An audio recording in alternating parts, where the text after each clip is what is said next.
The coffee cup hit the table like a thunderclap. Every head in the mess hall turned.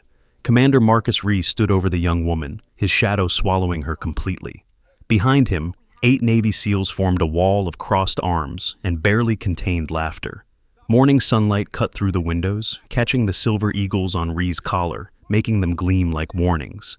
She did not flinch, did not look up from her oatmeal, did not give him the satisfaction of a reaction. Before midnight tomorrow, the man casting that shadow would lose everything. His command, his rank, his entire career, and he would lose it to her. But he did not know that yet. None of them did. "I asked you a question," Ree's voice dropped to that theatrical whisper designed to humiliate. The kind of voice that had made junior officers stammer and enlisted personnel shrink. "What is your rank?" She finally looked up. Honey blonde hair pulled back in a regulation bun. Green eyes the color of sea glass in winter. A face that belonged in a college classroom, not a military installation. "I'm 29 years old. No insignia on her uniform. A simple name tag that read, Cole." "Higher than yours, sir." The mess hall erupted. Laughter bounced off concrete walls, ricocheted through the industrial space like gunfire. Someone choked on their coffee. Petty Officer Hayes doubled over near the serving line, tears streaming down his face, his breakfast tray forgotten. "Higher than mine?" Ree grinned at his audience, feeding on their reactions. This was entertainment, fresh meat to break in, a story they would tell for weeks. "Sweetheart, I have been in the Navy since before you were born. I command SEAL Team 5. I report directly to the Pacific Fleet. And you think your rank is higher than mine?" She returned to her oatmeal, took a slow bite, chewed, swallowed. "You asked a question, Commander. I answered it." The laughter intensified. Hayes was gasping now, holding on to a nearby table for support. Chief Warren slapped his knee. Even the cooks behind the counter were smirking. Ree leaned closer, his aftershave overwhelming, his breath carrying the sharp edge of the morning coffee. "Let me explain something to you, Miss Cole. On this basis, I am wool. What I say happens. What I want gets done. And right now, what I want is to know why some administrative inspector thinks she can waltz into my facility and claim to outrank me." She set down her spoon, met his eyes directly. Something flickered across Ree's face, just for a heartbeat. Something that looked almost like recognition, like standing at the edge of a cliff and sensing the drop before seeing it. Then it was gone. "I have work to do, Commander." She stood, gathered her tray with the efficient movements of someone who had done this 1,000 times before. "Enjoy your morning." She walked away. Behind her, the laughter continued, but Ree's grin had frozen slightly. His eyes tracked her across the mess hall, through the doors, until she disappeared into the Hawaiian morning. "Who was that?" Lieutenant Morrison appeared at his elbow. "Nobody." Ree straightened his uniform. "Just another Pentagon paper pusher who does not understand how the real Navy works." But his jaw was tight, and his hand, when he reached for his coffee, trembled almost imperceptibly. The base sprawled under the Pacific sun like a sleeping giant. Pearl Harbor, a name that carried the weight of history, of sacrifice, of a nation caught unaware and forged in response. Now it hummed with the preparations for Pacific Thunder, the largest joint exercise in a decade. Supply trucks moved in careful choreography. Personnel hustled between buildings with purpose. Helicopters carved patterns in the sky. Admiral Alexandra Cole walked through it all like a ghost. No one saluted her, no one stepped aside, no one gave her the deference that her actual rank demanded. Instead, they smirked, whispered, a few openly laughed. Good. She needed to see this base as it truly was. Not the polished performance they put on when brass visited, not the rehearsed excellence of official inspections. She needed to see the rot, and it was everywhere. In the dismissive glances from senior enlisted who should know better, in the casual cruelty of the jokes that followed her down corridors, in the way junior personnel looked away when she passed, afraid to be associated with the crazy inspector who had just challenged Commander Ree. She stopped outside a window and pretended to check her phone. Inside, a single figure hunched over multiple monitors, surrounded by empty coffee cups and the detritus of sleepless nights. Lieutenant Commander Ryan Mitchell. According to his file, one of the best cryptologists in the Pacific Fleet. According to base gossip, a paranoid obsessive who saw threats in every shadow. He looked up. Their eyes met through the glass. No mockery in his expression, no contempt, just exhaustion and something that might have been recognition. Two outsiders spotting each other in hostile territory. She nodded slightly and moved on.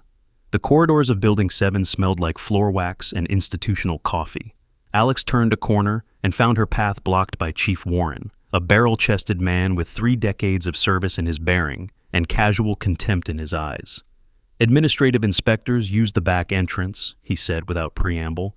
"My credentials authorize—" "Your credentials authorize whatever I say they authorize." Warren did not move. "Back entrance, down that corridor, take a left, through the loading dock." Alex studied him for a moment, the set of his shoulders, the slight smirk playing at the corner of his mouth, the way his hand rested near the radio on his belt, ready to call security if she caused a scene. She memorized his face, added his name to the list growing in her notebook. "Thank you, Chief," she said quietly. "I appreciate the direction." She turned and walked away. Behind her, she heard Warren's voice, pitched to Carrie, another Pentagon paper pusher, probably got the job through connections. Would not last a day in the real Navy. Laughter from the nearby personnel. The click of a phone camera. Alex's expression did not change. Her pace did not falter, but her hand found the compass pendant beneath her uniform, and she held it for just a moment. True north never wavers, even when the storm wants you to. The complaint box outside Human Resources was thick with dust. Alex photographed it, then photographed the sign above it that read, "Your Voice Matters, Anonymous Reporting System." The irony would have been amusing if it were not so damning. Inside the HR office, she requested access to personnel files. For what purpose? The clerk did not look up from her computer. "Administrative review. You will need Commander Rhee's authorization for that. My credentials need to be verified by Commander Rhee." The clerk finally looked up, her expression bored. "Base policy. You can submit a request form. It takes about 2 weeks to process." Alex nodded slowly. 2 weeks. Sometimes 3. She left without another word. But she had already noted the filing cabinet's location, the electronic lock's make and model, and the 17-minute gap between shift changes when this office would be empty. Information was everywhere. You just had to know how to collect it. The mess hall was emptier now, the lunch rush fading into afternoon lull. Alex sat alone in a corner, methodically working through a sandwich that tasted like cardboard and institutional efficiency. Around her, conversations ebbed and flowed. Heard she told Rhee her rank was higher. Crazy, right? Who does she think she is? Hayes got a picture. It is all over the group chat. Her phone buzzed. She glanced at the screen. An encrypted message from Washington. Confirm status. She typed back, "Observing. Significant concerns. Will report." The response came immediately. "Timeline unchanged. Pacific Thunder proceeds." She deleted the exchange and returned to her sandwich. 46 hours remained before the inspection team arrived. 46 hours to document everything she needed. 46 hours of being laughed at, dismissed, humiliated. A small price to pay. Lieutenant Sarah Chen sat on her bunk, surrounded by half-packed boxes. Transfer papers lay on the pillow beside her. The orders stark and final. Reassignment to a remote facility in Alaska, effective in 72 hours. "They are sending you away because of the complaint," Alex said. It was not a question. Chen's head snapped up. Who are you?" "Someone who reads files that are supposed to be classified." Alex closed the door behind her. "Tell me what happened." For a long moment, Chen said nothing. Her hands twisted in her lap, the knuckles white. She had the look of someone who had already lost once and could not bear to lose again. "Chief Warren," she finally said. "He made comments, suggestions. When I did not respond the way he wanted, he started making my life difficult. Schedules changed at the last minute, equipment went missing, performance reviews that did not match my actual work." "You filed a complaint." 3 of them. Chen's voice cracked. "Commander Rhee dismissed the first one without investigation. The second one, he called me into his office and asked if I understood how accusations like this could damage good men's careers." She laughed, but there was no humor in it. "The third one, he gave to Chief Warren directly, asked him to address the situation internally. And now, you are being transferred. Now I am disappearing." Chen met her eyes. "There are others. Women who filed complaints and suddenly found themselves reassigned. Men who reported problems and got buried in administrative duties until they quit. This base has a system, Miss Cole, and the system protects its own. Alex pulled out her notebook. Names, dates, every detail you can remember. Why? What can you possibly do? Alex did not answer. She just waited. Chen studied her for a long moment. Something passed between them, recognition, perhaps, or hope. She began to talk. Building 7's Cyber Operations Center hummed with the electronic heartbeat of 1,000 machines. Mitchell sat at his primary terminal, surrounded by the organized chaos of a mind working at full speed. Printouts covered every surface. Red strings connected papers on a nearby corkboard, forming a web that only he could fully read. Alex appeared in the doorway. "Lieutenant Commander Mitchell?" He was startled, then recovered. "Inspector Cole, I did not expect to see you here. I go where I am curious." She stepped inside, studying his setup. "What has kept you working through the night for 3 weeks straight?" Mitchell's eyes narrowed. "You have been checking on me. I notice things." For a long moment, he did not respond. His fingers drummed against the desk, weighing risks and benefits. Trust did not come easily on this base. Everyone had learned that lesson. "Intercepted communications," he finally said. "Enemy signals that do not match any known pattern. Encrypted using methods I have never seen before. And you think they are significant. I think they are coordinates." Mitchell pulled up a screen filled with scrolling code. "Targeting data for something, maybe Pacific Thunder, maybe our carrier groups, maybe something else entirely." "What does the command say?" Mitchell's laugh was bitter. "Command says I'm paranoid. Commander Ree specifically told me to stop wasting resources on ghost hunts and focus on my actual duties. He called it a known quantity and filed my reports in the same place he files everything else that inconveniences him. The trash. Worse, the pending review folder, where reports go to die." Alex studied the corkboard, the connections he had made, the patterns he had identified. His methodology was sound, his instincts were sharp, and he was being systematically ignored. "How close are you to cracking it?" she asked. "Days, maybe less." Mitchell's exhaustion showed in every line of his face, but his eyes still burned with purpose. "I just need someone to actually listen when I do." Alex nodded slowly. "Be careful, Lieutenant Commander. Sometimes the things we chase have teeth we do not see until it is too late." He frowned. "What does that mean?"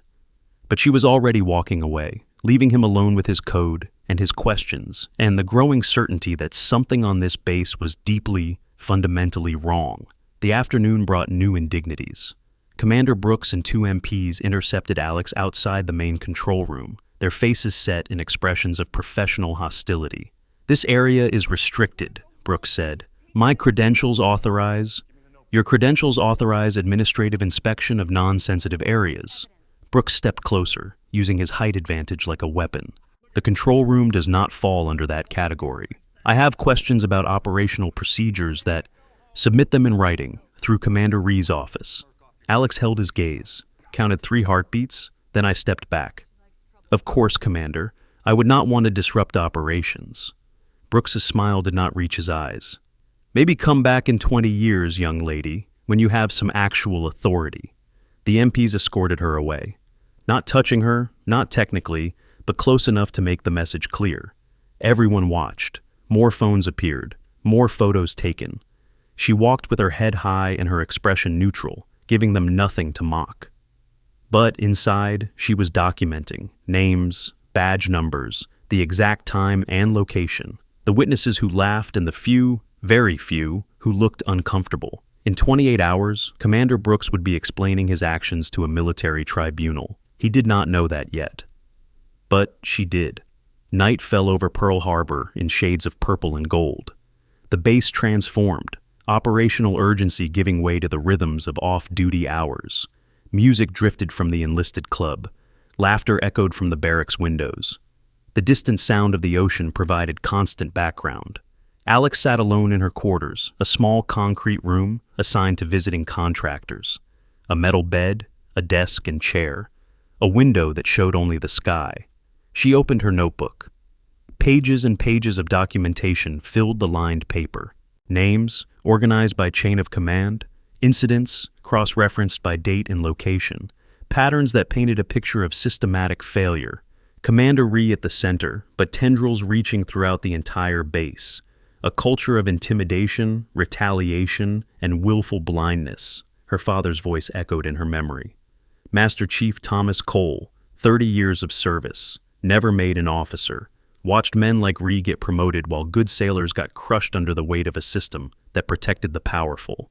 He had given her the compass pendant when she graduated from the academy, top of her class, first step on a path he had never been able to walk himself.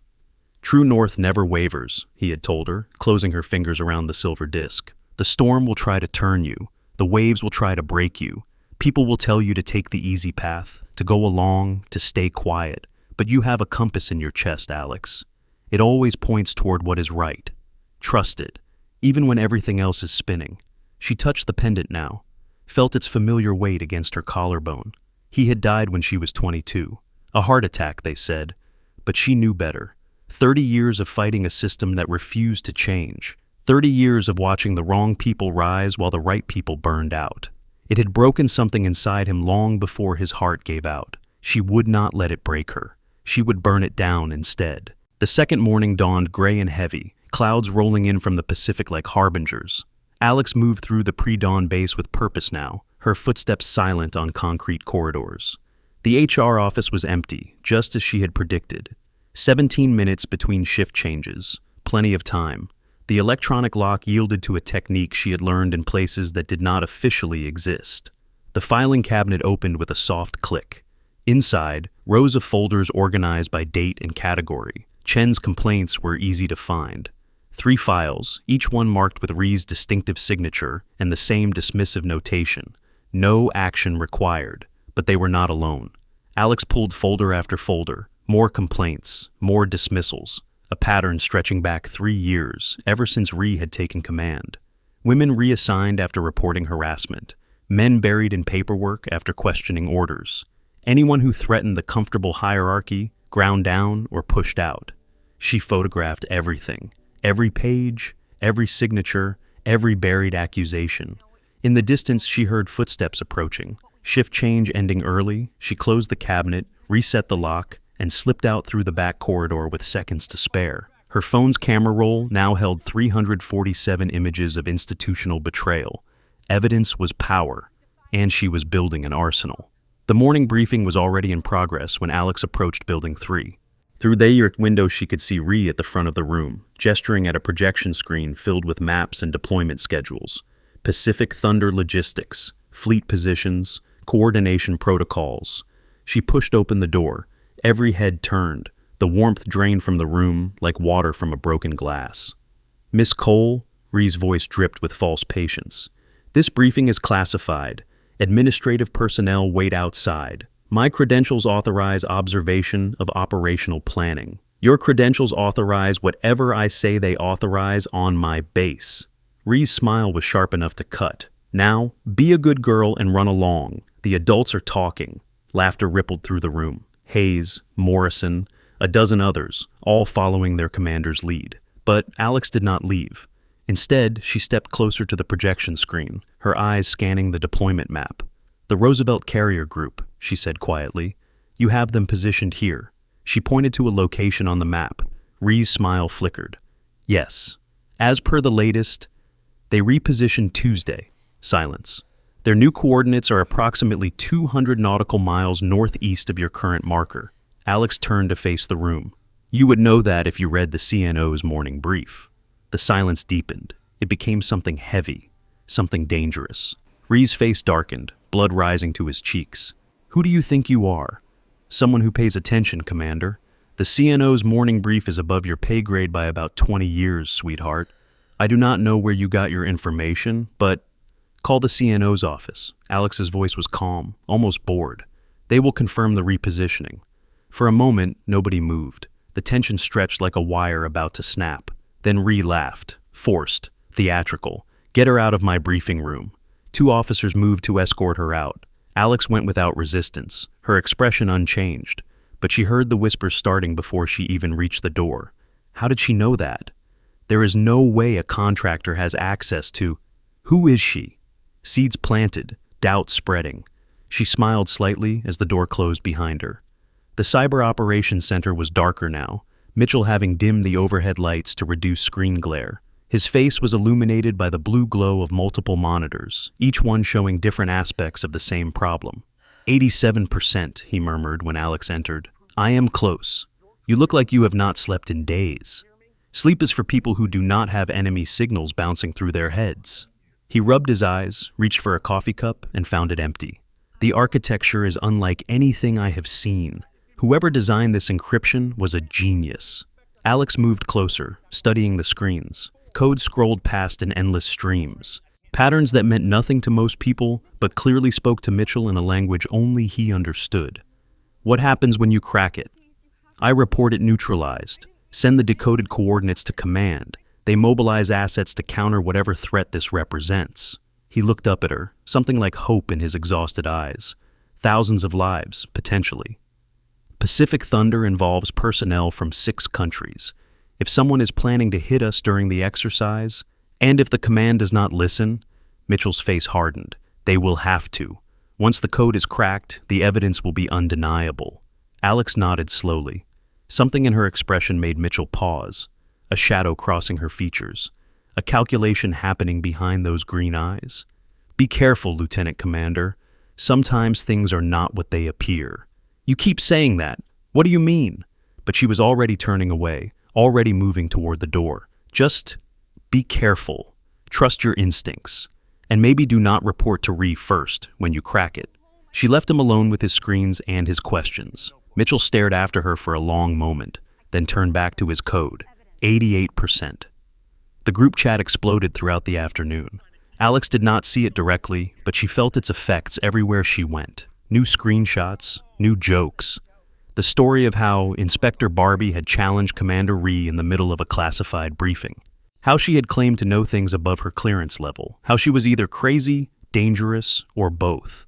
Hayes was the primary source, his gleeful updates providing running commentary on her movements throughout the base. She just left Building 7. Now she is talking to Garrett in maintenance. Anyone want to bet how long before Ree has her escorted off? The betting pool had reached $300 by late afternoon. Alex documented it all. Every name that participated. Every joke that crossed the line. Every piece of evidence that would demonstrate the base's toxic culture. Commander Brooks found her in the corridor outside the supply depot.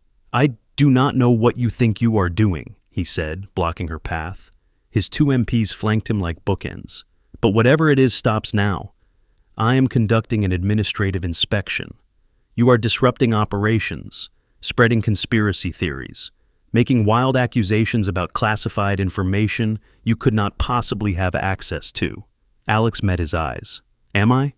Commander Ree has asked me to make something very clear. Brooks stepped closer, lowering his voice.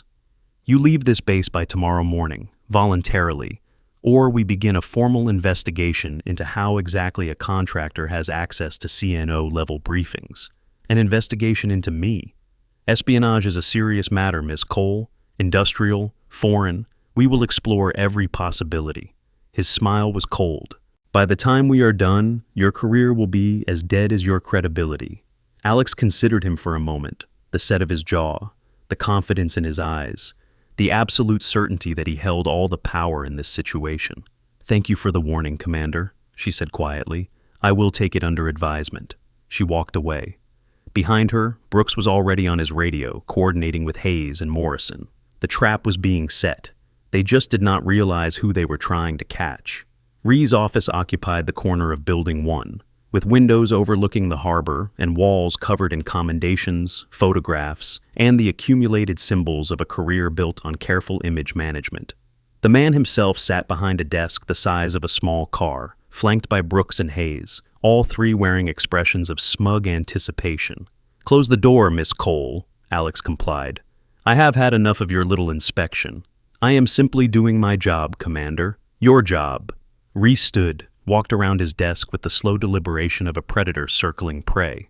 Your job is whatever I say it is on my base, and I say it is over. He stopped in directly in front of her, close enough that she could see the gray in his closely cropped hair, the burst capillaries in his nose from too many late nights and hard drinks, the hunger in his eyes for dominance and submission. I know people, Miss Cole, important people. The CNO and I went back. Served together at Coronado before you were probably out of grade school. Alex's expression did not change. One phone call. Ree held up his phone like a weapon. That is all it takes.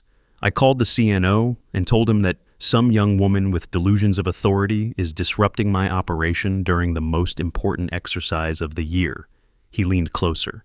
Your career ends before you can spell administrative inspector. Beat. You would call the CNO? Alex's voice was thoughtful. Personally, he will laugh when I tell him what you have been doing here. I am sure he would find it very interesting. Something flickered across Ree's face. That same shadow from the mess hall. That same moment of almost recognition.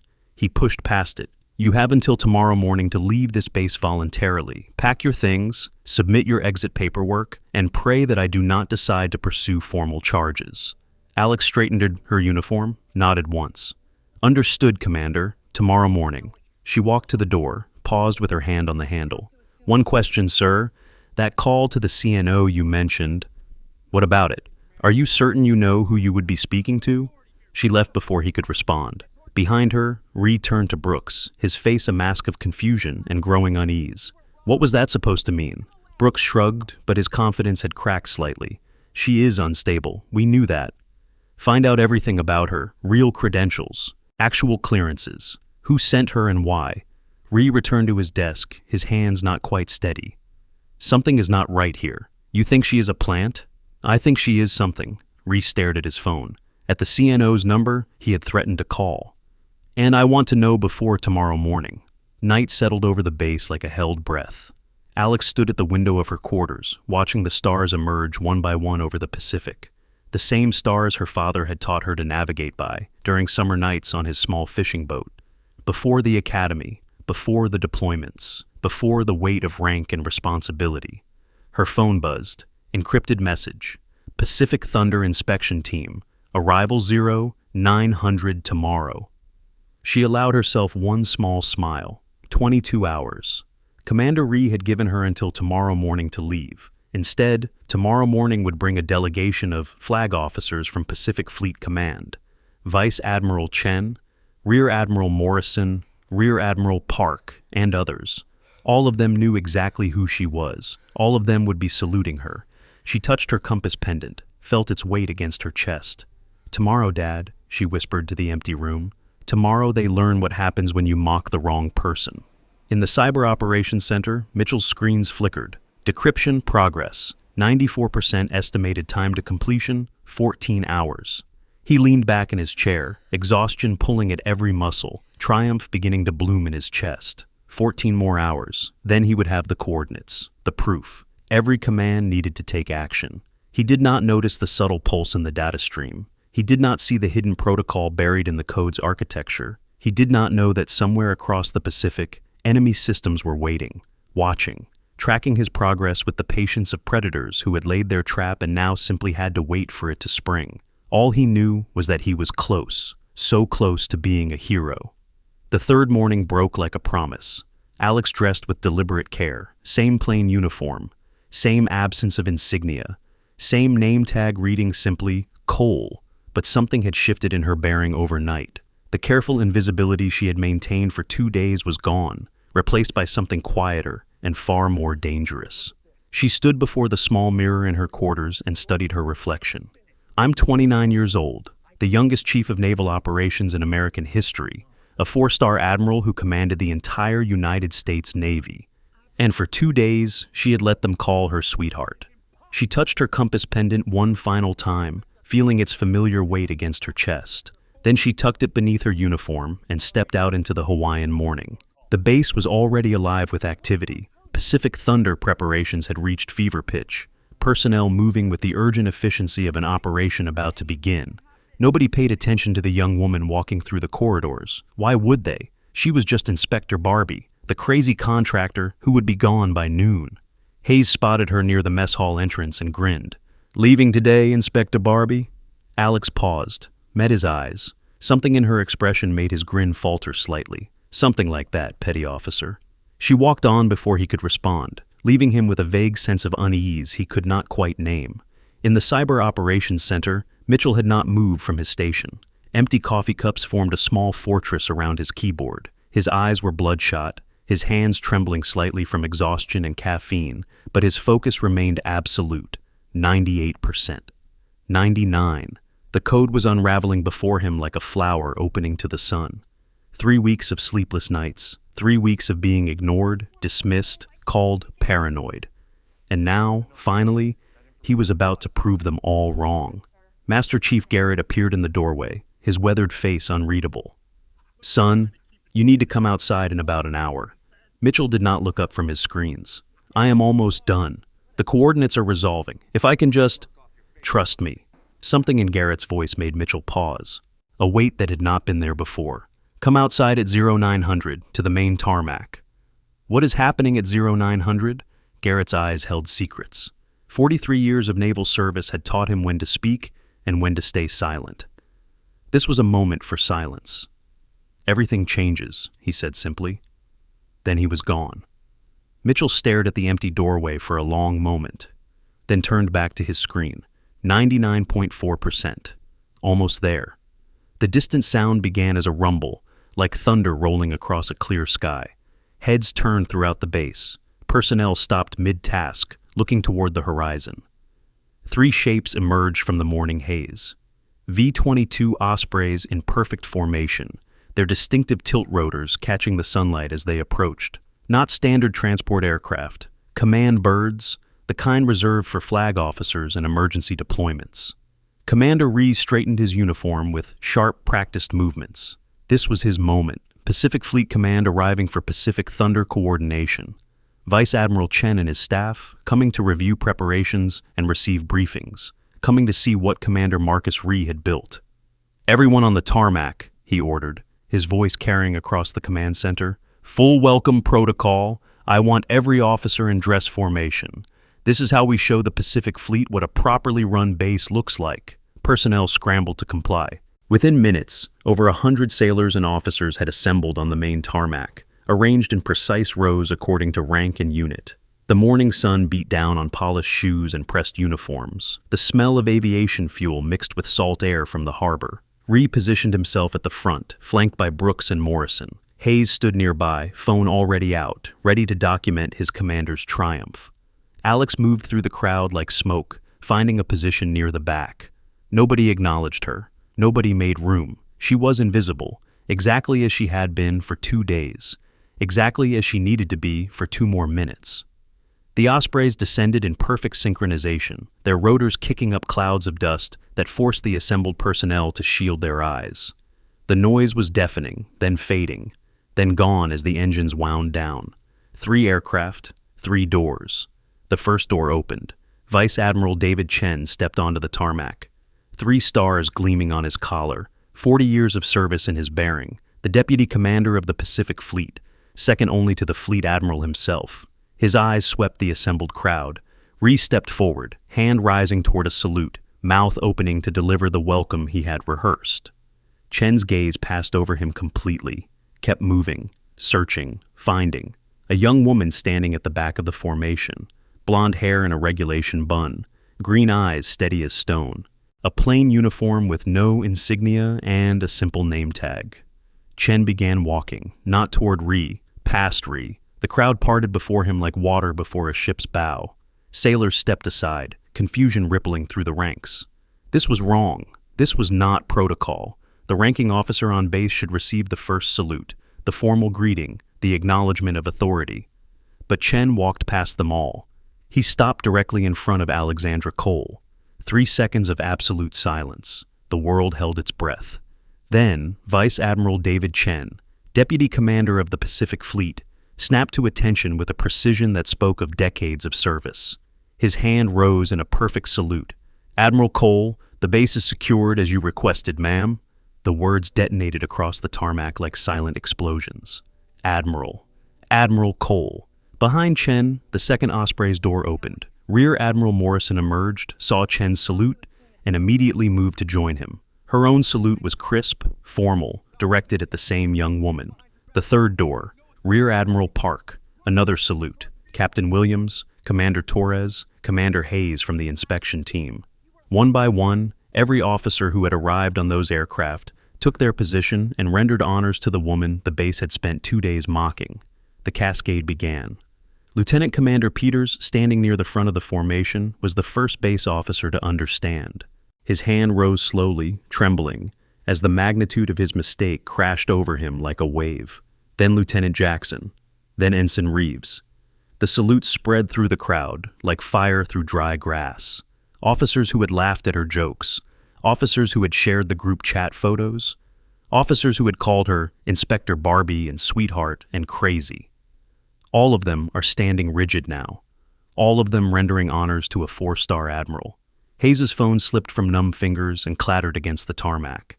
His face had gone the color of old paper. His mouth moved, but no sound emerged. Brooks took an involuntary step backward, his security training screaming at him to flee, even as protocol demanded he stay. And Commander Marcus Ree stood frozen at the front of the formation, his rehearsed welcome dead on his lips, his carefully constructed world crumbling around him. His hand had stopped halfway to a salute that now seemed obscene. His eyes were fixed on the young woman he had threatened to destroy, the woman who had just been saluted by half the flag officers in the Pacific. Alex returned the salutes with measured precision. Then she stepped forward, her boots echoing against the tarmac in the devastating silence. Commander Ree. He could not speak, could not move, could not do anything but stand there as his career, his reputation, his entire identity collapsed in real time. "You asked my rank 2 days ago." Her voice carried across the silent tarmac, cold as Arctic steel, clear as a bell. "Called me sweetheart yesterday. Threatened to call the CNO and have my career destroyed." She stopped directly in front of him, close enough to see the sweat beading on his forehead, close enough to smell his fear. "Now you know who you were speaking to." The words hung in the air like a judgment. "Commander Marcus Ree." Alex's voice shifted, becoming formal, official, devastating. "You are relieved of command, effective immediately." Ree's knees buckled slightly. Only pride kept him standing. "Petty Officer Hayes." Hayes flinched as if struck. He stumbled forward through the frozen crowd, each step taking him closer to his own execution. "Your career in my Navy ended the moment you shared that photograph in the group chat. The one captioned, 'Inspector Barbie thinks she runs the place.'" Alex paused. "I do run the place, Petty Officer. I ran all of it." Hayes made a sound, not quite a word, not quite a sob. "Chief Warren, step forward." Warren emerged from the ranks, his barrel chest somehow diminished, his confident swagger replaced by the shuffle of a condemned man. "Yes, I read Lieutenant Chen's complaint, all 3 of them, the ones you buried, the ones Commander Ree told you to handle internally." Alex's eyes were merciless. "You will explain your handling of those complaints to a military tribunal." "Lieutenant Morrison, step forward." "Commander Brooks, step forward." "Chief Petty Officer Williams, step forward." Name after name, face after face. Each one called out with specific charges, specific failures, specific betrayals of the trust that naval service demanded. 17 names, 17 careers, 60 seconds. When she finished, the tarmac looked like a battlefield. Grown men with decades of service standing with tears streaming down their faces. Officers who had commanded respect now commanded nothing but pity. An entire leadership structure dismantled with surgical precision. Vice Admiral Chen stepped forward, his face grave. "Admiral Cole, should we proceed with detainment?" "Immediately. I want full documentation of all charges. NCIS will take over the investigation within the hour." "Yes, ma'am." Military police materialized from the Ospreys, moving with quiet efficiency to secure the 17 personnel who had just lost everything. Handcuffs clicked. Rights were read. The machinery of military justice began its inexorable grinding. And then, cutting through the controlled chaos, a voice. "Admiral Cole!" Alex turned. Lieutenant Commander Ryan Mitchell was pushing through the crowd, laptop clutched to his chest like a life preserver. His face was transformed. The exhaustion was still there, but it had been overwhelmed by something else. Triumph, joy, the vindication of a man who had finally been proven right. "Admiral! I cracked it!" He reached her, breathless, already pulling up screens on his laptop. "The code, the coordinates, I neutralized the threat." His words tumbled over each other in his eagerness. 3 weeks of work.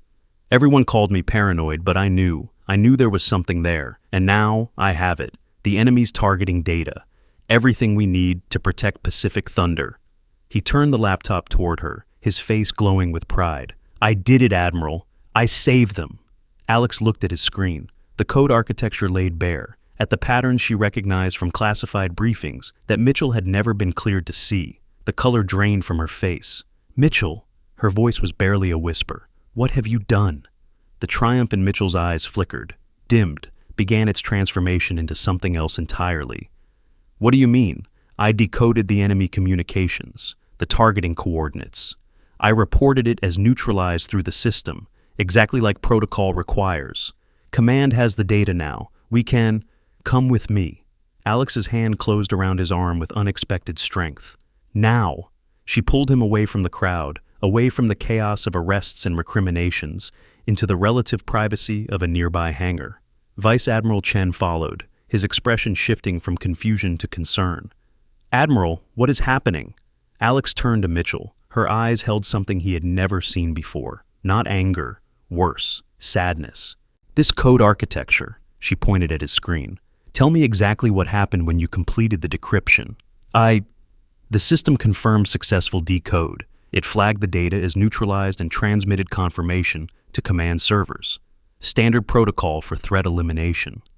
And the confirmation signal. Where did it go? Mitchell frowned. To our command infrastructure, Pacific Fleet, Pentagon integration systems. The usual, show me the transmission log. He pulled it up, his fingers less steady now. The screen displayed a cascade of data transfers, confirmation packets bouncing through military networks. But there was something else, a secondary transmission, buried in the confirmation protocol, piggybacking on the success signal, going somewhere it should not go. That is not our infrastructure, Mitchell said slowly. Horror was beginning to dawn in his voice. That transmission bounced through external routing. It went to them. Alex's voice was flat. To the people who planted that code in the first place. The laptop nearly fell from Mitchell's hands. I do not understand. The code intercepted enemy communications, targeting data for an attack on... The code was a trap. Alex took the laptop, set it on a nearby crate, forced herself to speak calmly, even as her mind raced through implications. A dead man's switch, designed to be found, designed to be decoded. Designed so that when someone smart and dedicated finally cracked it, she looked at him. The successful decryption would send a confirmation signal. Confirmation of what? That we took the bait. Alex pulled out her phone, began entering codes for encrypted channels. The fake coordinates in that code, they were never the real target. They were a test, a way for the enemy to confirm that their actual operation could proceed without interference. Mitchell's face had gone gray. His hands were shaking badly now.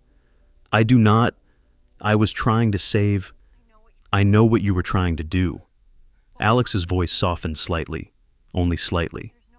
You worked harder than anyone on this base. You saw a threat that everyone else ignored. You did everything right.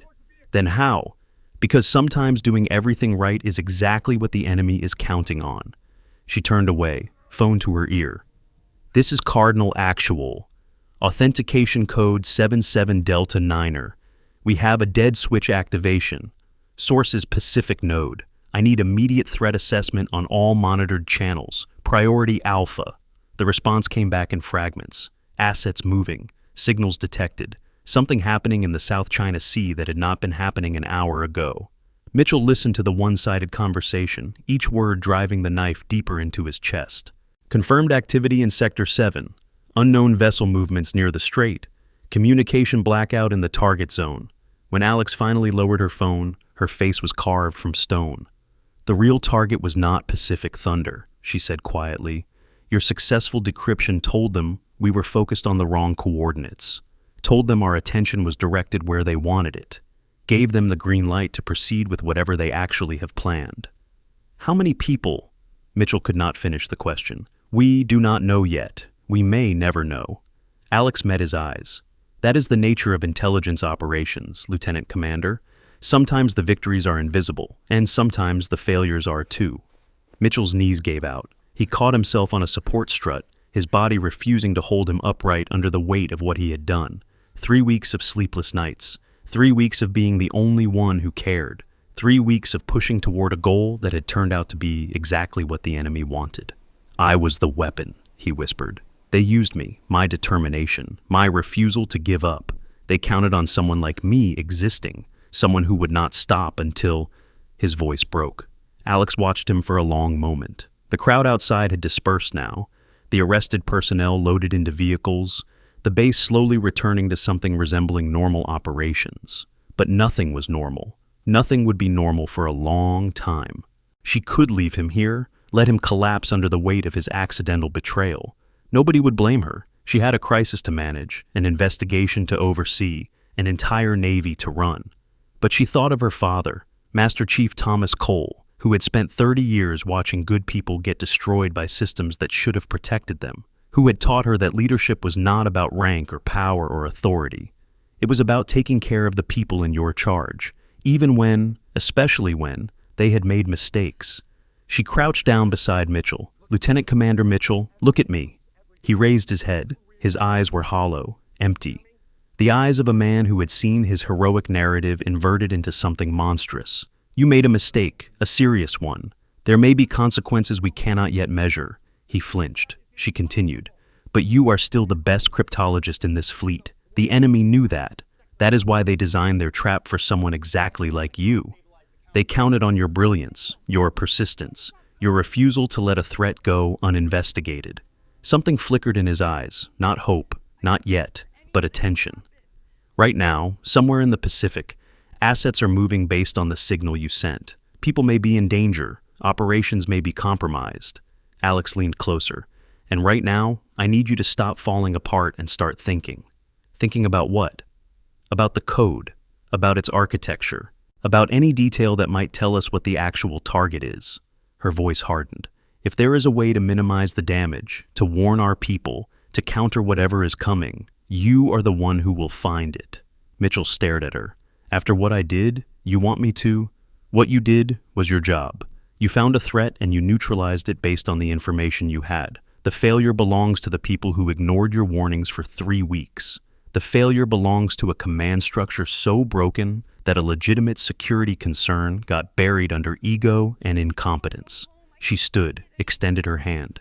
You do not get to fall apart, Lieutenant Commander. You get to fix it. That is your redemption. That is your mission. Mitchell looked at her hand for a long moment.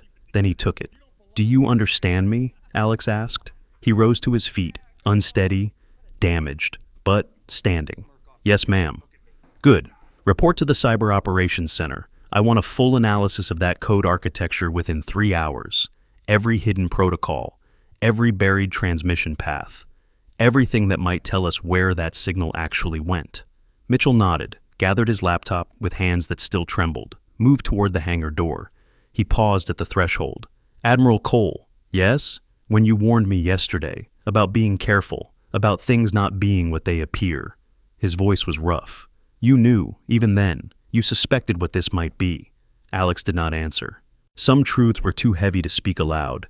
Mitchell nodded slowly. Then he was gone, walking back toward the cyber center, walking toward whatever chance at redemption remained. Vice Admiral Chen appeared at Alex's elbow. Ma'am, the situation with the code is being handled. Focus on securing this base and coordinating with NCIS on the detained personnel. And the inspection report? Alex looked out at the tarmac, at the spots where 17 careers had ended, at the base that had revealed its rot under pressure. The report will wait until we know the full scope of what happened. Leadership failures here may have enabled a security breach with implications we are only beginning to understand. Chen nodded grimly. Understood, ma'am. I will coordinate with NCIS. He left, already speaking into his radio. Alex stood alone in the hangar for a moment. The morning sun had climbed higher now, burning off the clouds, turning the Pacific into a sheet of hammered gold. Beautiful. Peaceful. A lie that the ocean told every day. Her phone buzzed. Another update. Another piece of the puzzle falling into place. The enemy operation was real. Assets were moving. Something was happening. And somewhere in her fleet, sailors who had nothing to do with this base's failures might pay the price for a trap that should have been detected months ago. She closed her eyes, breathed, let the weight settle onto her shoulders where it belonged. Then she walked out of the hangar and went to work. The afternoon passed in a blur of briefings, calls, and damage control. By 1600 hours, Alex had established a command post in what had been Ree's office. The commendations and photographs had been stripped from the walls, leaving bare patches that spoke louder than any accusation. Master Chief Garrett appeared in the doorway. "Permission to speak freely, Admiral." Alex looked up from her laptop. The old man stood at perfect attention, his 43 years of service evident in every line of his bearing. "Granted, Master Chief." He stepped inside, closed the door behind him. "That compass pendant you wear, under your uniform." Alex's hand rose instinctively to her chest. "I have seen it before," Garrett continued. 27 years ago, on a Master Chief named Thomas Cole, who served with me on the Roosevelt." The world went quiet. "He was my father." Garrett nodded slowly. Something shifted in his weathered face. Not surprising, recognition, understanding. "Best sailor I ever served with. Smartest man in any room but never made a show of it. Fought for his people like they were his own family. The kind of leader who should have been made admiral but never got the chance because he would not play the political games." Alex's throat tightened. "He talked about you, about those years on the Roosevelt. He talked about you too." Garrett's voice softened. "Said his daughter was going to change the Navy someday. Said she had a compass in her chest that always pointed toward what was right, even when everyone around her was spinning." He came to attention again, saluted. But this was different from the formal honors on the tarmac. This was personal. This was one sailor acknowledging another across decades and ranks and the unbridgeable gap between officer and enlisted. "He would be proud, ma'am, prouder than you know." Alex returned the salute, her hand not quite steady. "I am trying, Master Chief. I am trying to be what he believed I could be." "You already are." Garrett lowered his hand. "The way you handled today, the way you saw through the rot that the rest of us had learned to ignore, the way you gave that young cryptologist a second chance instead of letting him drown in his mistake." He shook his head. "That is Thomas Cole right there. Different rank, same compass." Alex touched the pendant through her uniform. Felt its weight, its warmth. "Stay, Master Chief. I am going to need good people as we rebuild this base. People who remember what the Navy is supposed to be." "Yes, ma'am. I would be honored." He left, and Alex was alone again with her thoughts and her father's ghost and the growing certainty that today's events were only the beginning of something much larger. Her laptop chimed. New message from Mitchell. Found something. The code architecture matches 3 other intercepts from the past year. Someone has been planting these across the Pacific. Pattern suggests coordinated operation. She pulled up his analysis. The data sprawled across multiple screens, connections that Mitchell had drawn between seemingly unrelated incidents. A code intercepted near Guam 6 months ago, another off the coast of Japan 4 months after that, a third from a submarine patrol 3 weeks before Mitchell's discovery. All of them have the same hidden architecture, all of them designed to be found, all of them waiting for someone dedicated enough to crack them, and all of them connected to the same source. Alex drilled deeper into Mitchell's analysis. Financial records, procurement data, promotion histories, the web of connections that linked seemingly random events into a coherent pattern. One name kept appearing: Senator Richard Mills, chairman of the Senate Armed Services Committee, 30 years in Congress, deep ties to defense contractors, political godfather to at least a dozen naval officers, including— Alex's blood ran cold, including Commander Marcus Ree. She pulled up Ree's service record, his promotions, his postings, the commendations that had fast-tracked him to command despite a pattern of complaints and concerns that should have derailed his career years ago. Every significant advancement had come after intervention from Senator Mills' office. Her phone rang, the Secretary of the Navy. "Admiral Cole, I have read your preliminary report on the Pearl Harbor situation." "Yes, sir." "How bad is it?" Alex looked at the screens arrayed around her, the data, the connections, the web of corruption that extended far beyond one toxic base commander. "San Diego is next, sir. The base there shows similar patterns of leadership failure, and the problems there may go higher than we initially suspected." "How high?" She stared at Senator Mills' photograph, his smiling face, his confident pose, the American flag draped behind him. "Congress, sir? At minimum." Silence on the line, the kind of silence that preceded storms. "Do what you have to do, Admiral. You have my full support." "Understood, Mr. Secretary." She ended the call, opened a new file on her laptop. Senator Mills, preliminary investigation.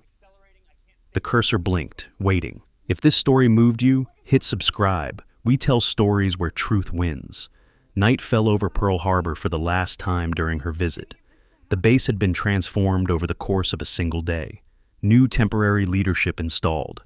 NCIS investigators interviewing witnesses. The toxic culture that had flourished under Rhee began the long process of excision. Alex stood at the window of the commander's office, her office now, at least temporarily, and watched the stars emerge over the Pacific. The same stars her father had taught her to navigate by. The same stars that had guided sailors home for thousands of years. 2 folders sat on the desk behind her. Pacific Thunder, Leadership Assessment, 3 bases inspected, 2 more marked for immediate review, 7 facilities in total that showed signs of the same rot that had consumed Pearl Harbor. Operation Dead Switch. Incident report Mitchell's analysis. The enemy operation. The confirmation signal that had been sent. The unknown consequences are still unfolding somewhere in the darkness of the Pacific. She touched her compass pendant, felt the inscription on the back that she had memorized years ago. True north never wavers. Her father had given her that compass when she graduated from the academy. He had been so proud that day, so certain that his daughter would accomplish what he never could, change the Navy from the inside, root out the corruption that had frustrated him for 3 decades. He had died before seeing her made admiral, before seeing her appointed CNO, before seeing her stand on that tarmac and dismantle 17 careers in 60 seconds. But somehow, she thought he knew. Somehow, she believed he was watching. Her phone buzzed one final time. Mitchell, analysis complete. Dead switch signal targeted 3 separate operations. 2 have been identified and warned. 3rd is still unknown, continuing work. She typed back, "Good work, get some sleep." His response was immediate, "Not until it is finished." She almost smiled. Redemption was a powerful motivator.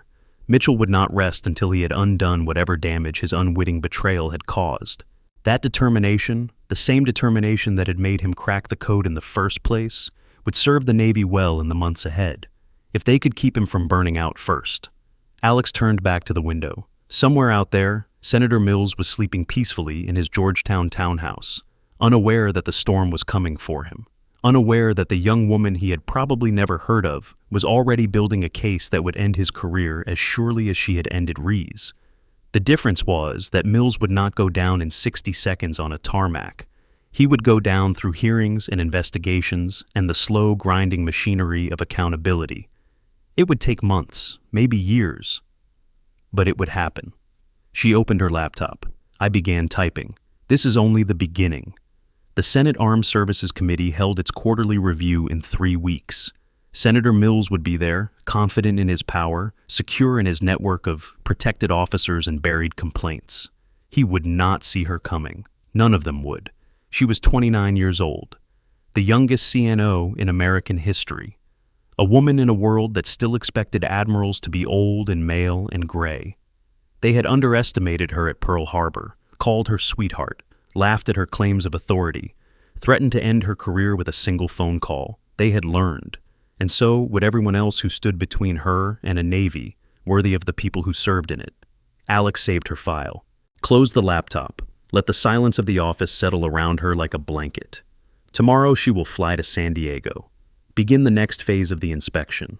Dig into the connections that linked Mills to the procurement scandals and the promoted incompetence and the systematic suppression of complaints. Tomorrow the war continued, but tonight, just for a moment, she allowed herself to remember.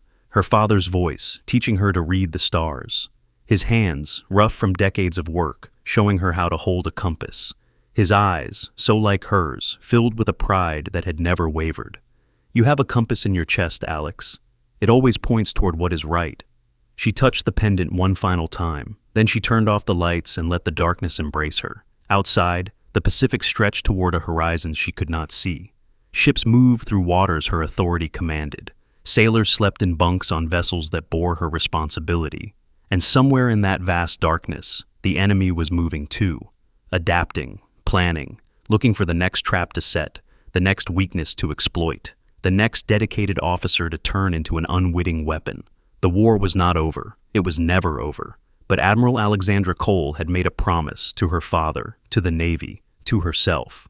She would not rest until every corrupt commander had been exposed, every buried complaint had been answered, every sailor could serve without fear of the leaders who were supposed to protect them. True North never wavers, and neither would she.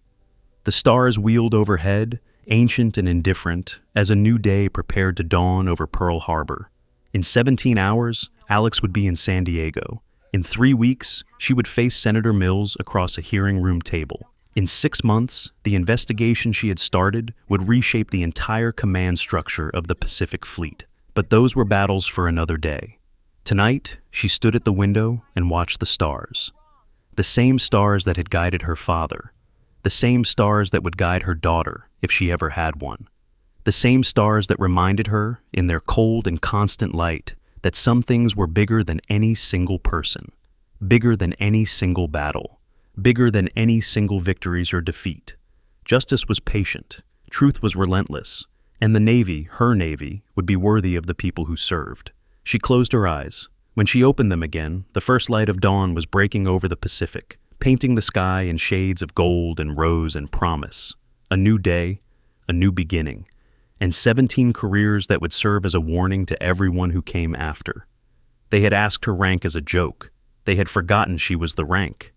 And now everyone knows.